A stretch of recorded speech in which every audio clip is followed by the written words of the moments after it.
more signs of panic for the Republicans in the midterms. Democrats flipping another red seat blue overnight, and this one hits MAGA hard because it's in a race in Trump's backyard, the actual Mar-a-Lago district.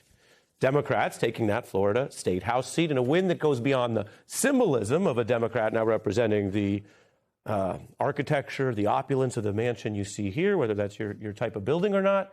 Not just that, but like many parts of Florida, this is a traditionally red area. Trump carried it by 11 points in his last race in 2024, of course.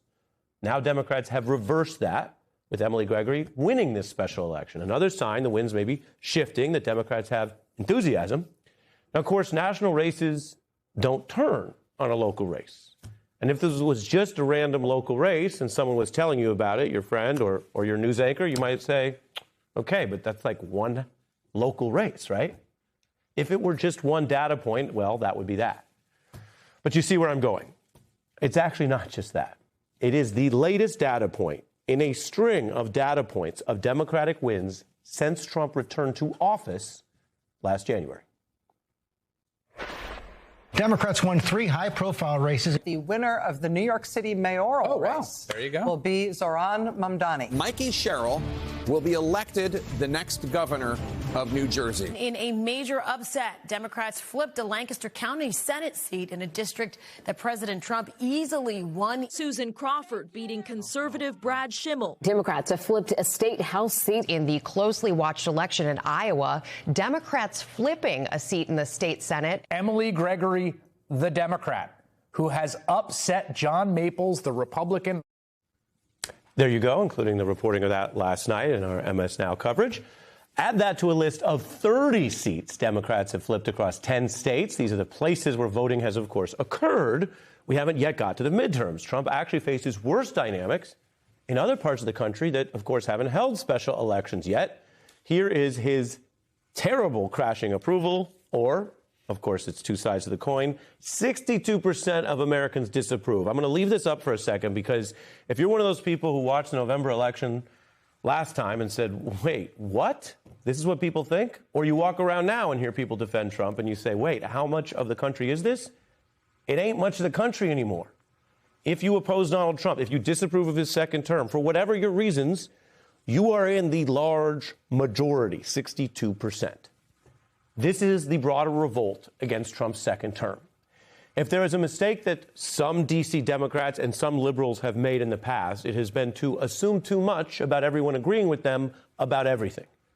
There are plenty of good faith places to disagree, and if you watch this show, you know I believe in respectfully disagree with folks around the country.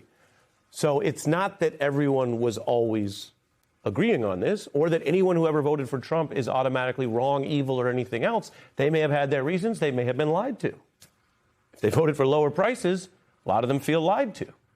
But right now, there is something larger happening. That's 62%, what in Congress would be called a supermajority of people saying no to the second term, no to the ICE killings, no to the Iran war. I could go on, but you watch the news, so you're probably informed about some of the issues I'm mentioning that people disagree with this president on.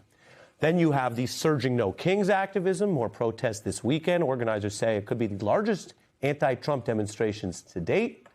And as we try to keep an eye on every which way everybody communicates and processes information these days, it's not just on cable news, it's not just on podcasts. We have a wired electorate weighing in online. How serious is the gas pump now is the way I want to start asking everybody, are you happy with your choices? I do regret my vote. $1 billion a day almost is being spent to rain death and destruction onto random civilians in the Middle East with my tax dollars. So how are we, the people that voted for Donald Trump, supposed to continue to support him when his name has been mentioned 5,000 times in these files? They are paying for this war with your health care, with your grandmother's insulin. And I want to bring in two special guests as we really get into the politics right now. Alex Wagner, MS Now senior political analyst. She's the host of Runaway Country on Crooked Media. And Morris Katz making his Beat debut, a political strategist deemed so important, at least in New York politics at a young age, that he got a New York Times profile. He worked for the victorious Mamdani campaign. Boom, with the selfie. Welcome to both of you. Thanks so much for having me. I really appreciate it. I'm thrilled to be here with both of you guys. Wonderful. Alex, we've covered some elections together. Yeah, we have. I make the point about data over anecdote. Yeah. And the data is running against Trump. Yes, perhaps because he's whiffed the only thing he was entrusted to manage, which is the American economy. And, well, I would say secondarily not getting involved in foreign adventurism. And what is he doing, Ari? But raising prices on Americans, overseeing a spiraling gas shortage with global repercussions that even if he ended the war tomorrow could keep prices high for the next 6 months. And raising prices on basic items, household items, groceries. And then, of course, I mean, we're not even getting into the stock market and what he's doing to sort of global financial stability. It's a colossal goat rodeo, which is probably the only term I can use on this family program. A goat rodeo. You know what I mean? Like, it's just, is it any wonder that 2 out of 3 Americans are saying, nuh-uh, I don't want another serving of this? I mean, yes, in the before times, I think there was some trepidation around whether Trump's promises to the public were really going to be rejected in the way that those who like democracy thought they might be. These are just the cold hard facts of leadership and the policies of the president trickling down to the kitchen tables and family conversations of every single American in this country. Yeah, and that's what a lot of folks think, even in a district that was so red, went blue. So for your reaction, let's listen to Emily Gregory last night. I think we've learned over the last several years that no one is coming to save us. We have to save ourselves. So I might have done some crazy calculus to decide that this was a flip opportunity, but it was, and we did it. So my math worked. Yeah, her math worked. I mean, big time. She won by 2 points, but I think Mike Caruso, who had the seat before her, the Republican, won it by 19 points. That's a 21-point swing. And then you look at, I mean, this is Morris's bread and butter. Not to get ahead of whatever you're going to say, but in Texas, where they flipped a state Senate seat in a district that Trump won by double digits, that was a 31-point swing. If you map those margins onto congressional races around the country, and I don't like being the math person on this, nor do I like being the predictor. Well, somebody's got to do it. Somebody's got to do it. And I'm just going to say, if those margins translate to the midterms in November, that could be a gain of that could be a 60 to 70 seat margin for Democrats in the House. Nobody attach your hopes and dreams to that, but that's the potential those are the potential mathematical implications of what we're seeing, which is a resounding rejection of President Trump and his party. Yeah. Alex mentions bread and butter. Yeah. I mean, hold on. Here comes the question. The price of bread and butter is up. Oh. And you worked for a candidate in New York who, like Emily Gregory, might have not been widely known at the beginning. I mean, teach us or explain to us what you guys did in politics, where instead of just saying against Trump, against Trump, against Trump, which is obviously fueling turnout, you also say, wait, I'm going to bring the price of bread and butter down. See what happened there? Mm-hmm. Just continuing the line back over to Morris. Brilliant. I think that, Alex is absolutely right about the situation the president has put himself in. He's shown that he can't accomplish any of the things he set out to accomplish. But on top of that, Democrats, the root causes that led to him winning still exist. People are still upset about a status quo that's not working for them, about an affordability crisis. And I think what the mayor did incredibly well is address not just the crisis, but also who's responsible for creating this.